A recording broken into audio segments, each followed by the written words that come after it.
Kim and Amy Mulligan beam with pride when talking about their late father, Thomas Mulligan, and his sense of humor. My dad really was such a funny guy, and he was the first person to make a joke, even if the timing was off. Especially if the timing was off. And he loved to do things that would make us uncomfortable. The sisters say their father passed away unexpectedly, and soon after they were wondering how he would handle the situation.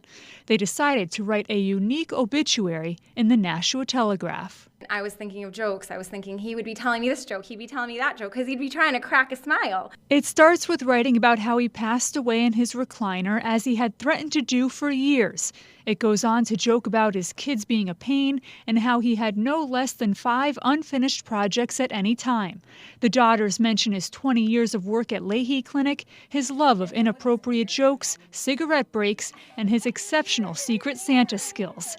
It goes on to mention his love of Doctor Who, which they say was only surpassed by his love of not wearing pants at home.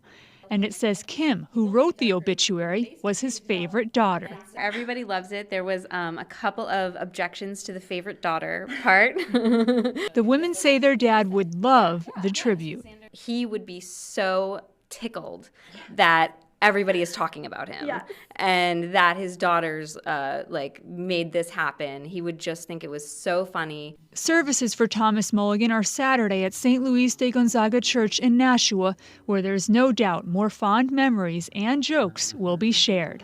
Jessica Moran, WMUR News 9.